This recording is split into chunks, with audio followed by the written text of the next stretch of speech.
Hello, आप सब लोगों का एक बार फिर से हिंदी की इस क्लास में स्वागत है।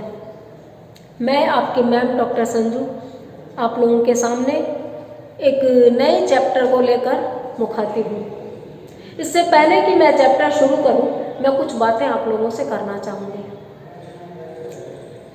हम लोग 1 जुलाई से कॉलेज में आ रहे हैं। कुछ दिन जूम क्लासेस ली, बच्चे कम आते थे, नेटवर्क नहीं पकड़ता था, तो जो क्लास मिस हो गई वो मिस ही हो गई। लेकिन उसके बाद हम लोगों ने वीडियो बनाकर यूट्यूब पे डालना शुरू किया। मेरे लिए ये क्लासरूम, ये सामने जो खाली बेंच डेस्क है, ये खाली बेंच डेस्क नहीं है। इन पे मैं अपने विद्यार्थियों को अपने सामने महसूस करती हूँ। आप इसको झूठ मत समझिएगा। एक टीचर और एक साहित्य का विद्यार्थी होने के नाते कल्पनाशीलता मेरे स्वभाव का हिस्सा है। मुझे आप लोग मेरे आसपास ही महसूस होते हैं। हम लोग बीए पार्ट सेकंड के सेकंड पेपर में एकांकी की किताब को उदाहरण के रूप में लें तो ये जो किताब है, इसमें देखिए 10 पाठ है। पहला पाठ है 1 तोले अफीम की कीमत। इसको हमने जुलाई में ही पढ़ लिया था। हर लेसन को किस तरह पढ़ा है कि एक वीडियो तो 20 नंबर के निबंधात्मक प्रश्न का मैंने अलग से बनाया है, और उसके बाद महत्वपूर्ण गद्यांशों की व्याख्या करने के लिए कई भाग में उस एकांकी को हमने पढ़ा है। और महत्वपूर्ण गद्यांश पढ़ने का मतलब ये नहीं कि कोई भी लाइन हमने छोड़ी है, एक लाइन ही बाद में हमने क्लास में कर ली। जी हाँ, क्लास में, यही क्लास में खड़े होकर हम ये वीडियो बनाते हैं, जिससे कि हमें भी लगे कि हम क्लास में हैं और वीडियो देखते समय आप भी अपने को कनेक्ट कर पाए। 1 तोले अफीम की कीमत हमने क्लास में पढ़ ली। इसके बहुत सारे वीडियो बने। साहब को जुकाम है का भी इसी तरह से पहले 20 नंबर का एक निबंधात्मक प्रश्न के उत्तर वाला वीडियो और फिर गद्यांशों की व्याख्या। तीसरा एकांकी मकड़ी का जाला हमने कर लिया। चौथा अदृश्य व्यक्ति की आत्महत्या हमने कर लिया। 5वां बहुत बड़ा सवाल हमने कर लिया। छठा तांबे के कीड़े एकांकी भुवनेश्वर रचित हमने नहीं किया है। 7वां काल पुरुष और अजंता की नर्तकी हमने क्लास में कर लिया। 8वां हरी घास पर क्षण भर हमने क्लास में कर लिया। 9वां समरथ को नहीं दोष गोसाई, ये एकांकी हमने अभी नहीं किया है। और 10वां कैक्टस और कमल, ये हमने क्लास में कर लिया। यानी 10 में से सिर्फ 2 एकांकी हमने नहीं किए हैं, 9वां और 6ठा। यानी 3 किताबें सेकेंड ईयर में है, उसमें से इस एक किताब का तो हम 80% कर चुके हैं। और 3 किताबों की बात की जाए तो जब इसका पाठ हो जाएगा तो हम दूसरी किताब शुरू करेंगे, फिर तीसरी। यानी आप समझ रहे हैं कि कितनी मेहनत से, कितनी शिद्दत से आपके लिए काम किया जा रहा है। इस उम्मीद में कि आप प्रत्येक वीडियो देखते होंगे।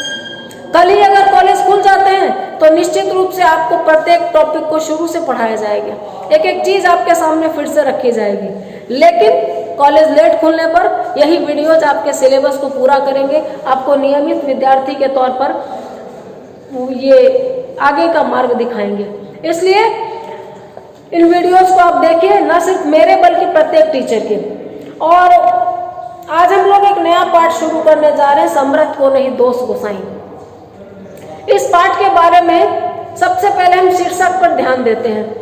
सबसे पहले हम शीर्षक पे ध्यान देते हैं। शीर्षक क्या है? समरथ को नहीं दोष गोसाई, यानी कि ताकतवर को कोई दोष नहीं है। माइट इज राइट, जिसकी लाठी उसकी भैंस। एक साधारण आदमी बिना मास्क के भी निकलता है तो उस पर चालान कट जाता है। कल ही आप लोगों ने न्यूज में देखा होगा, दिल्ली सरकार ने कितने करोड़ रुपयों का जो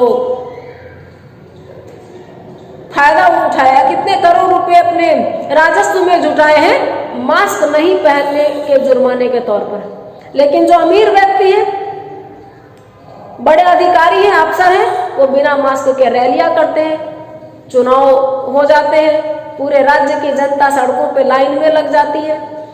एक आदमी रेड लाइट क्रॉस करके जाएगा तो यातायात पुलिस वाला उसको पकड़ लेगा। लेकिन एक पुलिस अधिकारी, सर्वोच्च पुलिस अधिकारी के पोस्ट से रिटायर्ड व्यक्ति खुली कार के बोनट पर वोट मांग सकता है। इसी तरह से इस एकांकी में पैसे वालों की जान बची रहती है। पुलिस का डंडा गरीब लोगों के लिए होता है। और एक गठजोड़। आपने हिंदी फिल्मों में देखा होगा, बॉलीवुड की फिल्मों में भी, कि किस तरह से अमीर आदमी जिसकी बहुत बड़ी फैक्ट्री है, कारखाने हैं, और पुलिस वाले और उस राज्य के कानून मंत्री, स्वास्थ्य मंत्री, इन तीनों का गठजोड़ होता है।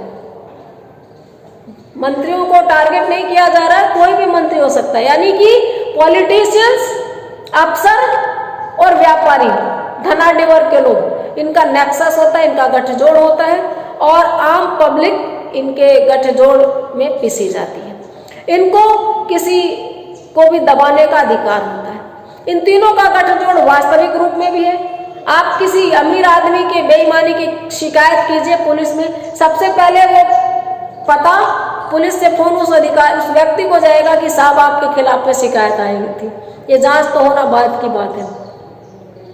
और इसी तरह से कालाबाजारी, मुनाफाखोरी, ब्लैक में सामान बेचना, ये हमारे समाज का एक धब्बा बना हुआ है। कुछ महीने पहले व्यापारी, किसान 2-2 रुपए किलो में प्याज बेचने को मजबूर थे। मंडियों में प्याज वो ट्रक के ट्रक लुढ़का के जा रहे थे, और आज प्याज 60 रुपए किलो बिक रहा है। ये जो पूंजीवाद है, ये जो व्यापारिक प्रतिष्ठानों की मनमर्जी है, इसमें आम आदमी पिसता है, किसान मजदूर पिसता है। भुखमरी, बेरोजगारी और नेताओं की लाल फीताशाही, अफसरों की लाल फीताशाही, भ्रष्टाचार, रिश्वतखोरी, इस एकांकी का मूल विषय है। ये एकांकी मूलतः एक नुक्कड़ नाटक है। अब समर्थ को नहीं, दोष को साई का नाम हमने समझ लिया, यानी ताकतवर को कोई नुकसान नहीं होता, कोई जोर नहीं चलता। इस मामले में 2 नाक वाले लोग, हरिशंकर परसाई का एक व्यंग है, वो जरूर पढ़िएगा, याद रहे तो मेरी बात। तो नुक्कड़ नाटक क्या होता है? नुक्कड़ नाटक खुले में खेला जाता है। जनता चारों तरफ खड़ी हो जाएगी दर्शकों की भूमिका में, और जो नाटक लिखने वाले हैं, रंगकर्मी हैं, वो लोग ऑन द स्पॉट वहीं पे उस नाटक का मंचन करेंगे। फिल्मों में और रंगमंच के नाटक में बड़ा फर्क होता है। उनमें रील होती है, कई बार रीटेक होते हैं, उसके बाद फाइनल कट ओके होगा, लेकिन यहाँ पर फर्स्ट और फाइनल आपको दर्शकों के सामने देना है। यहाँ पर आपके पास में गलती करने की छूट नहीं है। और नुक्कड़ नाटक खेलने के पीछे सफ्तर हाशमी का या इस तरह के सरोकार वाले रंगकर्मियों का क्या दृष्टिकोण था कि अमीरों के खिलाफ, पूंजीवाद के खिलाफ, गरीबों के पक्ष में जो नाटक हम महंगी टिकट बनाकर रंगमंचों पे भव्य प्रेक्षागारों में खेलते हैं, उनको बड़ी टिकट, महंगी टिकट खरीद कर देखने कौन जाते हैं?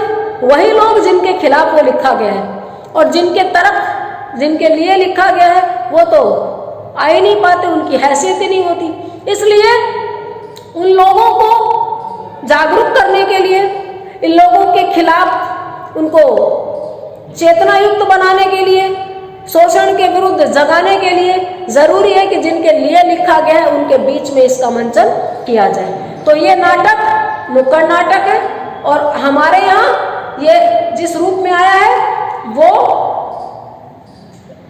1982 में जो मंचित हुआ था, वो हमारी क्लास में सिलेबस में एकांकी के रूप में स्वीकृत कर दिया गया। 1600 से अधिक बार इसका मंचन हो चुका है। चूंकि नुक्कड़ नाटक है तो इसका एक रिजिड लिखित फॉर्मेट नहीं है, क्योंकि जनता हर जगह की एक जैसी होती है। जैसे सत्ता का एक चरित्र होता है, दमन करना, शोषण करना, भेदभाव करना, भाई भतीजावाद करना, ठीक उसी तरह जनता का भी एक चरित्र होता है।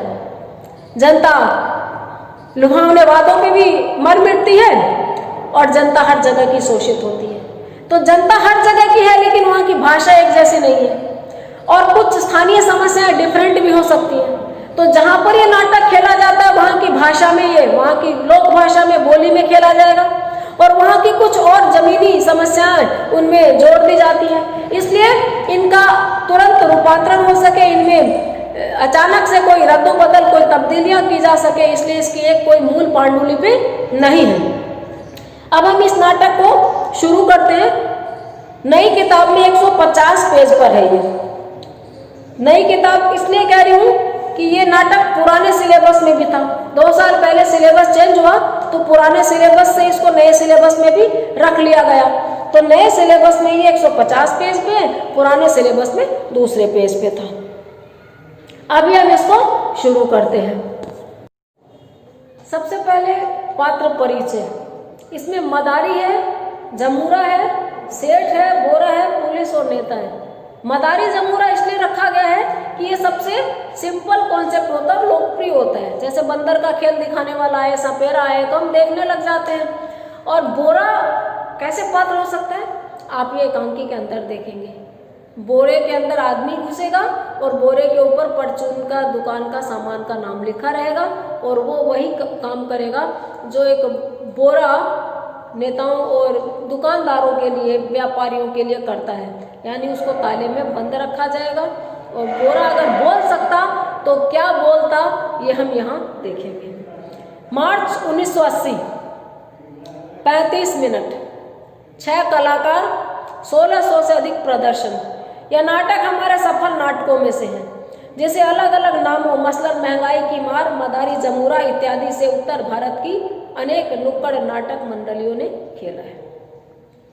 इस नाटक में हमने मदारी और जमूरे के प्रचलित माध्यम को इस्तेमाल किया है, जिससे नाटक में स्वच्छंदता आती है और किसी भी समय नाटक में सामयिक या तात्कालिक परिवर्तन किए जा सकते हैं। यह मैंने बता दिया था कि ये नाटक चूंकि पब्लिक के लिए, जनता के लिए है, तो इसमें तात्कालिक परिवर्तन वहाँ की स्थानीय समस्याओं के अनुसार किया जा सकता है। और दूसरा, इसके नाम भी बदल बदल के रखे गए हैं। कहीं पर इसको महंगाई की मार के नाम से खेला गया है और कहीं पर मदारी जमूरा इत्यादि से। हमारी किताब में इसका नाम है सम्राट को नहीं दोस्त को सही।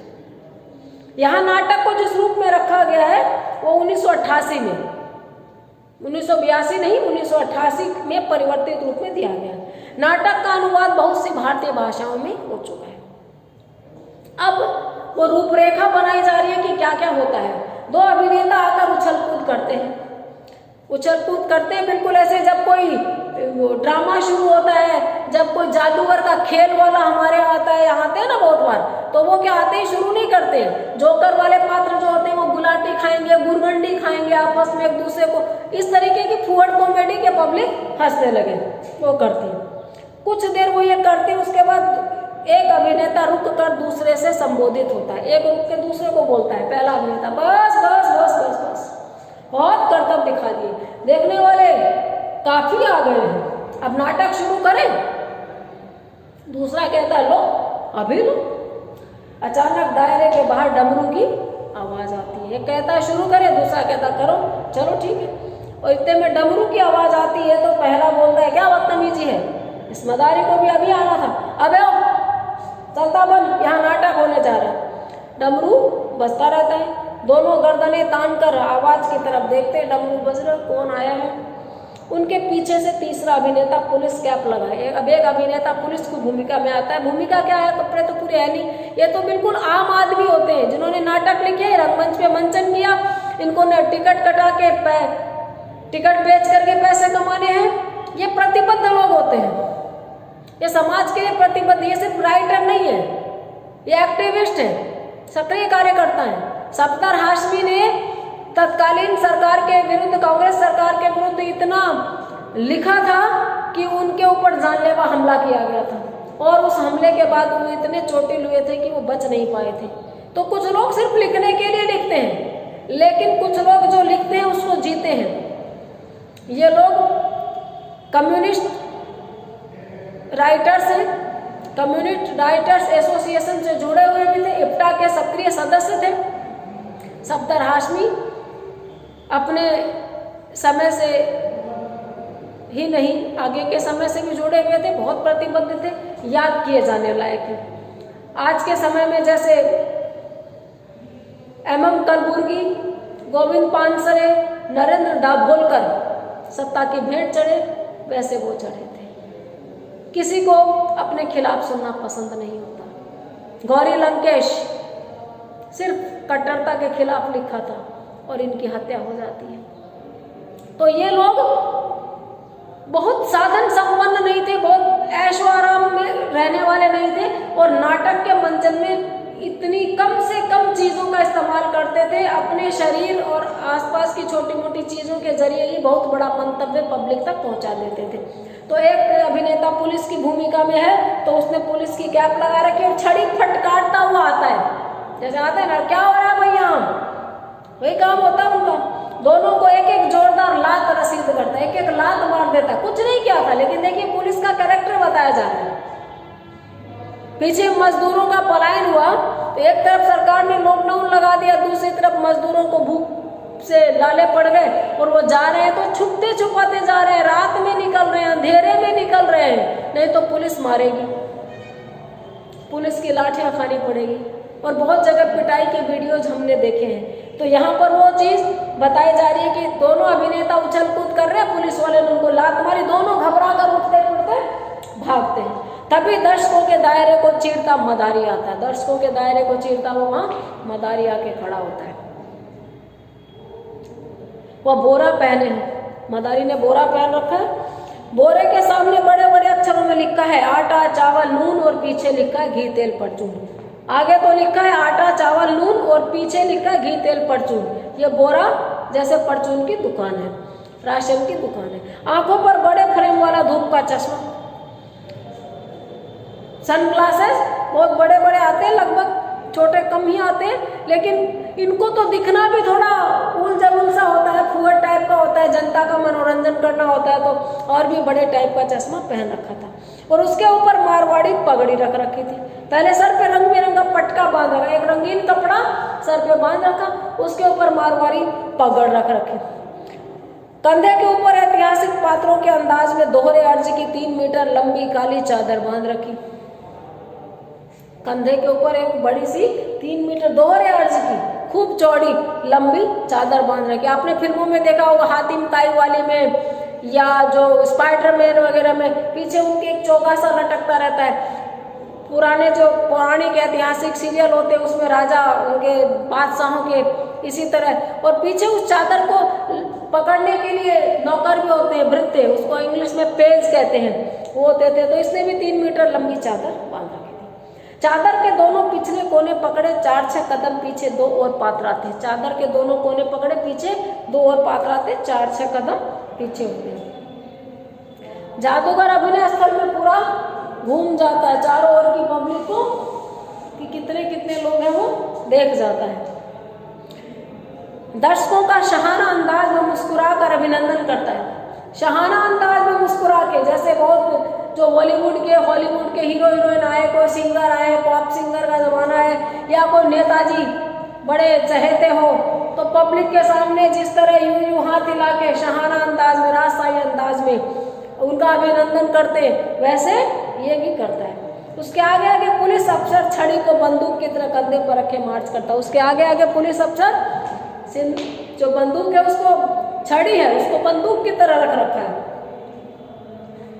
अभिनेता 1 और 2 उसके दोनों तरफ चलते हैं और उससे सवाल जवाब करते हैं। अभिनेता पहला और दूसरा उसके आगे पीछे चलते हैं, उससे सवाल जवाब करते हैं।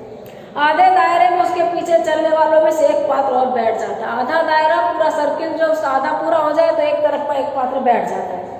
दूसरा डमरू बजाते हुए काली चादर के पिछले दोनों कोने थामे जादूगर के पीछे चलता रहता है। अब दूसरे ने दोनों कोने पकड़ लिए और वो जादूगर के पीछे चल रहा है। पहला अभिनेता 5वें अभिनेता के पास जाकर बैठता है। पब्लिक के बीच में बैठे अभिनेता टाइम टू टाइम अभिनय करने के लिए उठकर आएंगे, तो 5 है, उसमें से पहला 5वें के पास जाकर बैठता है। दूसरा और पुलिस वाला दूसरे कोने में जाकर बैठ जाते हैं। दूसरा अभिनेता और फिर जो उसने पुलिस वाले का रोल किया दूसरे में। मदारी मारवाड़ी टोपी उतारकर 5वें अभिनेता की तरफ फेंकता है। जो मारवाड़ी पगड़ी है व्यापारी बढ़िया लोग पहनते हैं, वो उसने पहना के उतार के फेंकी, वो अभिनेता ने ले ली।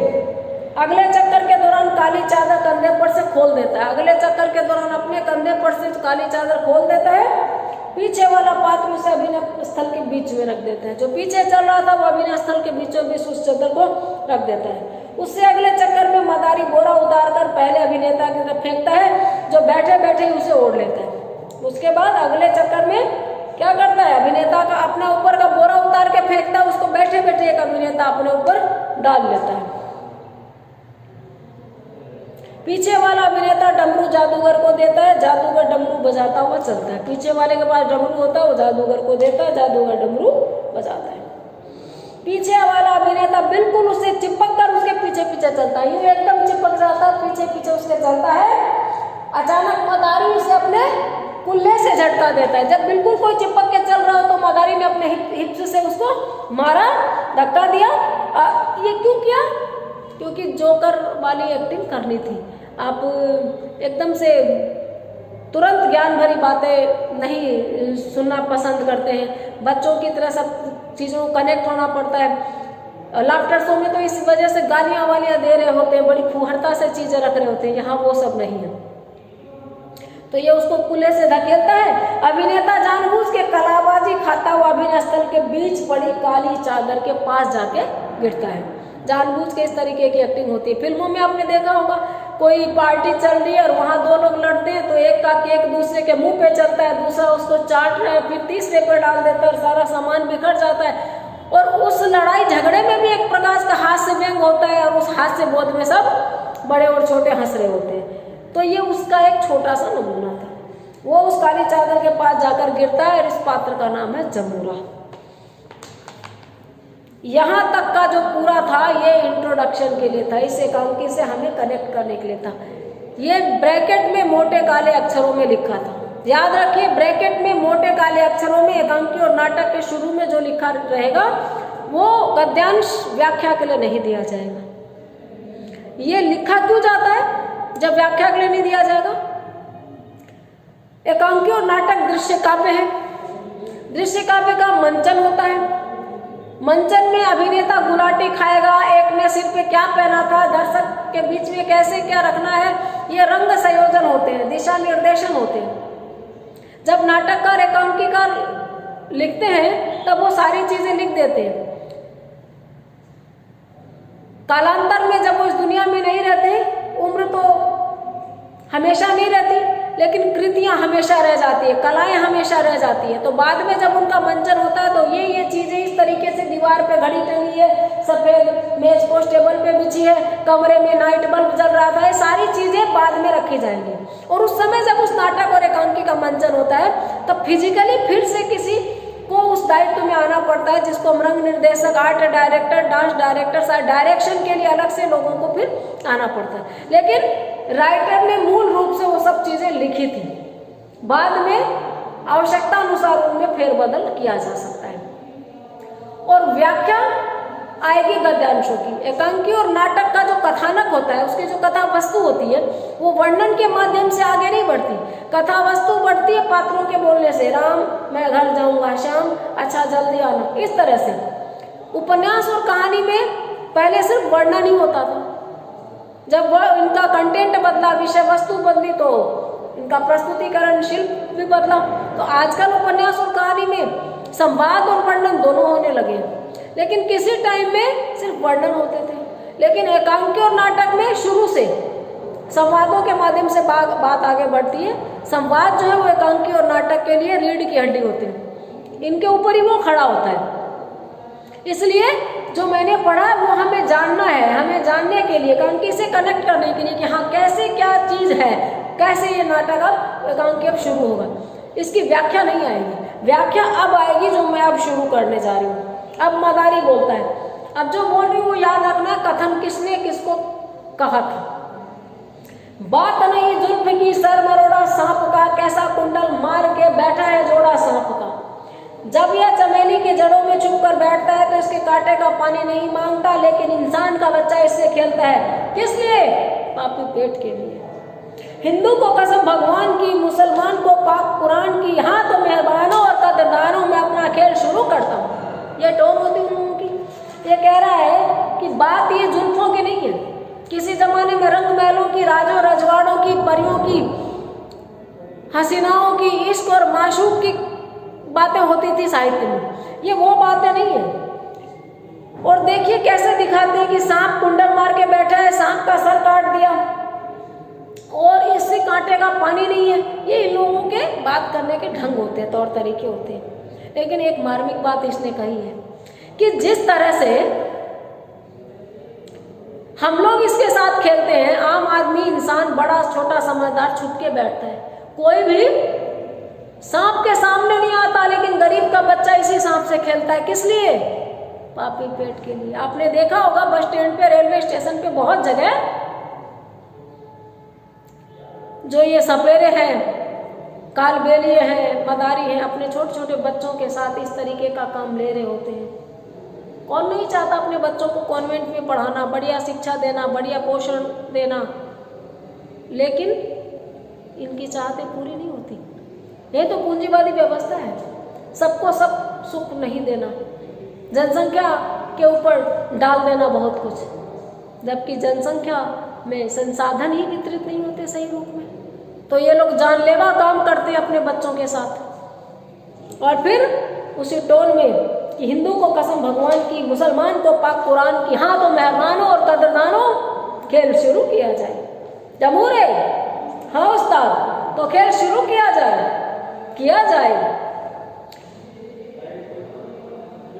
मदारी कहता है हाँ तो मेहमानों कदरदानों, इससे पहले कि आज का खेल शुरू हो जरा जोर से ताली बजाना। आप लोग ताली बजा दीजिए जोर से, हम खेल शुरू करेंगे। हाँ भाई जमूरे, खेल शुरू किया जाए। चलो खेल शुरू करें। जमूरा क्या कहता है, देखिए उस्ताद शुरू तो किया जाए, पर लगता है तमाशबिन घर से रोटी खा के नहीं आए। क्यों कह रहा है ऐसा? हम पब्लिक प्लेस में हैं, कहीं पर उद्घाटन समारोह है या कहीं पर नृत्य नाटिका हो रही है, कहीं पर कोई परफॉर्मेंस है, और जो लोग सुनने आए, देखने आए, वो चुपचाप देखते रहे, तो मंच से यही आह्वान होता है आप लोग करतल ध्वनि से स्वागत करें, फला कलाकार का उत्साह वर्धन करें, give him a big hand.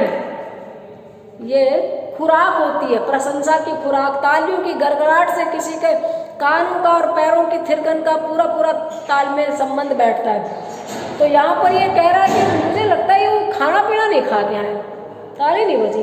तो मदारी कह रहा है मेहरबान कदरदान, मेरे जमूरे में एक बड़ी बुरी आदत है, जब तक पब्लिक जोर से ताली नहीं बजाती ये सारा खेल शुरू नहीं करता।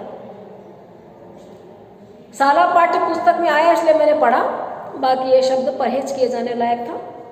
कहता मेरे मदारी में, जमूरे में बुरी आदत है, जब तक पब्लिक बहुत जोर से ताली नहीं बजाती, उन तालियों की आवाज़ इसके कान तक नहीं आती, ये खेल शुरू ही नहीं करता। हाँ तो जोर से ताली बजाना। पब्लिक ने ताली बजा दी। क्यों भाई जमूरे, अब तो खुश? हाँ उस्ताद, सच में मजा आ गया, बहुत मजा आया ताली सुन के, अब रेडी है बिल्कुल। तो लेट जा, वहां पे काली चादर पड़ी, उसके लिए कहता लेट जा, गिली गिली गिली गिली फू। जमूरा काली चादर ओढ़कर लेट जाता, वो ओढ़ लेता है काली चादर। उगते सूरज को नमस्कार, डूबते को सलाम, मुसलमान को आवाज, हिंदू को राम राम आदाब। बड़ी टोन यही होती है। देखिए इन लोगों की, आप सोचो मैं धीरे धीरे बोलूँ, उगते सूरज को नमस्कार, डूबते को सलाम, तो सुबह से शाम हो जाएगी। जादूगर का खेल खत्म नहीं होगा, वो शुरू ही नहीं होगा। जादूगर बड़ी टोन में बोलता और जल्दी बोलता, उनकी अपनी एक अदा होती है हर आदमी कहने की। कमेंटेटर्स की अलग एक स्टाइल होती है, समाचार उद्घोषक की अलग होती है, उद्घोषक की, उधर रेलवे में जो अनाउंसमेंट्स होते हैं उनकी अलग होती है। तो जादूगर की टोन है उगते सूरज को नमस्कार, डूबते को सलाम, मुसलमान को आदाब, हिंदू को राम राम। खेल शुरू करने का तकिया कलाम इनका है। हाँ तो मेहरबान कदरदान, मैं जादू दिखाता हूँ, तरह तरह के जादू, लड़की को लड़का और कुत्ते से बकरी बनाता हूँ। आपने सुना होगा, जादूगर का खेल देखा है तो वो इस तरह बोलते हैं। हाँ तो जमूरे तू कौन? जमूरे से पूछता तू कौन? जमूरा कहता मैं कौन, क्योंकि एक तरीके से इसने सम्मोहित कर दिया लिटा के। अब ये अपना सम्मोहन वापस ले रहा, कह रहा है, मदारी कह रहा है जमूरे लौट आ। जमूरा कहता लौट आया, वापस आ गया, हाँ यही खेल तमाशे में था। लड़के भूत भविष्य और वर्तमान का हाल बता, भूत भविष्य और वर्तमान का हाल बता। जमूरा कहता है एक साथ बता दूं? मदारी कहता नहीं नहीं, धीरे धीरे बताना, नहीं तो खेल 1 मिनट में चौपट हो जाएगा। देख तेरा ध्यान किधर है? कहता ये क्या कर रहा है तू, एक साथ सारा बता देगा तो खेल तुरंत खत्म हो जाएगा, और हमको खेल तुरंत खत्म नहीं करना है। पैसे भी तो देगी ना पब्लिक, मनोरंजन होगा तो पहले इनको पूरा पैसा वसूल, परफॉर्मेंस दो, फिर इनसे हम मांगेंगे पैसे। ध्यान इधर ही रख। अपने डमरू को सफेद रुमाल से ढककर ऊपर उठाता, डमरू को सफेद रुमाल से ढक दिया और ऊपर उठा लिया इस तरह। जैसे हम देखते हैं कबूतर ऐसे प्लेट में, तस्तरी में या ट्रे में उसने 4 बॉल रखी, कपड़ा ढका और फिर कपड़ा हटाएगा तो चारों बॉल कबूतर बन के उड़ गई। ये हाथ की सफाई इनकी जादूगरी, इसी के लिए पब्लिक टिकट कटा के जाती है, तालियों की घड़घड़ाहट से इनको नहला देती है। तो जमूरे को बोलता है ये दिखा लिया, देख लिया। मदारी कहता है क्या देखा? जमूरा कहता है देख लिया मैंने। क्या देखा? जादूगर के हाथ में कबूतर, जिंदा है मरा हुआ? कहता है जादूगर के हाथ में कबूतर है। आप पूछ रहा है कि जिंदा है मरा हुआ? एकदम जिंदा लेकिन डरा हुआ। कहता है एकदम जिंदा लेकिन डरा हुआ। मदारी कहता कौन सा कबूतर? जमूरा कहता असील। कबूतर कौन सा? असील। क्या कहा? चील? चील नहीं, असील।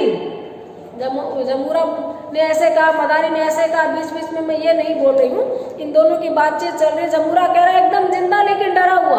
अब मदारी कह रहा कौन सा कबूतर? असील। क्या कहा? चील? चील नहीं, असील। मदारी पूछता है इसकी चोंच में क्या है? इसकी चोंच में क्या भाई? जमूरा कहता है राशन कार्ड। मदारी कहता अब्बे ये क्या होता है? मदारी ने कभी सुना नहीं। जमूरा कहता है कबूतर ने अपनी खुराक के लिए राशन कार्ड बनवाया हुआ है। जमूरे ने बताया कि मदारी को कि कबूतर ने अपनी खुराक के लिए राशन कार्ड बनवाया। मदारी कहता है अजगर करे न चाह करी, पंछी करे न काम, दास मलूका कह गए सबके दाता राम। मदारी कहता है राशन कार्ड की क्या जरूरत है? एक संत हुए थे निर्गुण संत संप्रदाय में, मलूक दास जी, उनका दोहा है अजगर करे न चाह करी, पंछी करे न काम, दास मलूका कह गए सबके दाता राम। यानी जिसने चोंच दी है वो चुग्गा भी देगा। किसी को कुछ करने की जरूरत नहीं है, भागा दौड़ी करने की, लाइन में लगने की। भगवान ने जब हमको पैदा किया है तो हमारा गुजारा भी वही करेगा। इसको आलसियों का महामंत्र भी कहा जाता है, क्योंकि आप देखिए अजगर काम नहीं करता है, कौन कह सकता है? घने जंगलों में वो रहता है, पड़ा रहता है निश्चेष्ट सा, लेकिन वो होता है चेष्टा युक्त। शिकार की ताड़ में, और शिकार जब आता है तो उस पर झपट्टा मारना, उसको निगलना, उसको पचाना, ये सारा तो वो करता ही है ना। कहावत भी है सोए हुए शेर के मुंह में हिरण प्रवेश नहीं करता। यही जवाब इसको जमूरा देता है। कहता है ये पुराने जमाने की बातें हैं, अब नहीं चलती। अब तो कबूतर को लाइन में लगकर राशन कार्ड पर अपनी खुराक का राशन लेना पड़ता है। अब नहीं चलता भैया ये, अब आधार कार्ड बनवाना पड़ता है, राशन कार्ड बनाना पड़ता है, और खुराक के अनुसार, यानी फैमिली मेंबर के नाम लिखे होते हैं। फलाने राम जी 60 साल, पत्नी 55 साल, पुत्र 18 साल, पुत्री 5 साल, 10 साल, ऐसे। और उनकी जो एज है उनके अकॉर्डिंग उनको अनाज, दाल, चावल, चीनी स्वीकृत होती है। सबके खुराक के अकॉर्डिंग मेहनत लगती है। ये कार्ड बनवाने में ही मेहनत लग जाती है। पहले तो पैर घिस जाते हैं एक कार्ड में एक चीज चेंज करवाने में। मदारी कहता है तेरा राशन कार्ड कहाँ है? तेरा राशन कार्ड? जमूरा कहता उस्ताद तुम पर हंसी आती है। जैसे कोई गंदी बात, घटिया बात या स्तरहीन बात या बेवकूफ़ों वाली बात करे तो हम लोग कह देते यार कैसी बात कर रहा, हंसी आ रही है। लेकिन ये बात हम किसी बड़े को कह रहे होते हंसी आ रही है तो बड़ा नाराज हो जाता है कि अच्छा तुम्हारी ये औकात, तुम मुझ पे हंसोगे। यही हालत हुई मदारी की। गुस्से में कहता जमूरे जुबान संभाल के, नहीं तो टुकड़े टुकड़े कर दूंगा, जनता पार्टी बना दूंगा। अभी एक वाक्य है, टुकड़े टुकड़े कर दूंगा, जनता पार्टी बना दूंगा, लेकिन इसके अर्थ में गहरी पड़ते हैं। इमरजेंसी हुई, इंदिरा गांधी ने इमरजेंसी लगाई, उसके खिलाफ छात्र आंदोलन हुआ, जेपी आंदोलन, सरकार गिर गई, चुनाव हुए, नई सरकार बनी, जनता पार्टी की बनी। उस सरकार को 5 साल चलाना मुश्किल हो गया, 2.5 साल में सरकार गिर गई और एक ही जनता दल धड़ाधड़ करके 1000 पार्टियों में बदल गया। उसमें से समता पार्टी, धर्मनिरपेक्ष जनता दल ये जनता दल, वो बीजू जनता दल, फिर उससे राजद, रालोद, पता नहीं कौन कौन से निकल गए। यानी नाम निशान मिट गया जनता दल का। उसके बजाय अलग छत्रकों की, अलग क्षेत्रीय पार्टियों की भरमार हो गई। तो कहता है कि तू लोग जुबान संभाल के बात करते हैं, टुकड़े टुकड़े करूंगा कैसे, जैसे जनता पार्टी के हुए थे। जमूरा फिर आराम से समझाता है, उस्ताद दुनिया को जादू दिखाते हो, पर यह नहीं जानते कि राशन कार्ड हम जैसे रोज कमाकर खाने वालों का नहीं बना करता। राशन कार्ड तो उनका बनता है जिनके पास रहने का पक्का ठिकाना हो। सारी दुनिया को जादू दिखाते हो, लेकिन इतना सा नहीं पता कि राशन कार्ड उनका बनता है जिनका घर हो, जिनका स्थायी पता हो। और हम तो बंजारे, रमता जोगी बहता पानी, यायावर, फटे हाल, फकीर, क्या है हमारे पास। आज यहाँ तमाशा दिखा रहे, काल वहाँ। जब घर ही नहीं है, जब कोई पता ही नहीं है, तो राशन कार्ड कहाँ से बनेगा। मुझे याद आ रही है एक बात कि जब आधार कार्ड नए नए बनने शुरू हुए थे तो एक न्यूज़ मेरे सामने आई थी, कई बार दिमाग में क्लिक कर जाती है, कि उदयपुर के आदिवासी इलाकों में, डूंगरपुर, बांसवाड़ा, उस तरफ आदिवासी जो मजदूर थे, जो पत्थर तोड़ते थे, वो लोग जब आधार कार्ड बनवाने गए तो उनका आधार कार्ड बन नहीं सका, क्योंकि आधार कार्ड में फिंगरप्रिंट देने पड़ते हैं। और उन्होंने इतनी मेहनत कर ली थी कि उनकी हथेलियाँ घिस गई थी, प्लेन हो गई थी, उनकी हथेलियों में रेखाएं ही नहीं थी। अब जो लोग भाग्य दिखवाते हैं, रेखाओं पे भविष्य बाँचते हैं, वो क्या बाँचेंगे, वो क्या बताएंगे, रेखाओं पे क्या देखेंगे, कुछ है ही नहीं। मेहनत इतनी की रेखाएं ही मिट गई, कह सकते कि फ्यूचर ही मिट गया, उनका आधार कार्ड नहीं बन सका, बार बार गई। और आप जानते हैं कि इस देश में इस समय आधार कार्ड कितना जरूरी है। कोई भी सरकारी सुविधा गरीबों के लिए जो भी बनी है, उसमें आधार कार्ड दिखाओ। तो जब बन ही नहीं सकता, सुविधा कहाँ से लेगा। तो जब राशन कार्ड जमूरे का बन ही नहीं सकता, तो राशन कार्ड की सुविधा, राशन, खुराक कहाँ से मिलेगी इसको। ये यही बात कह रहा है। मदारी ने इतनी गंभीर बातें सुनी तो कहता है, लड़के लौट आ। जमूरा कहता है, लौट आया। मदारी पूछता है, मैं जादूगर क्यों। जमूरा कहता है, पेट की खातिर। तू जमूरा क्यों। उस्ताद, पेट की खातिर।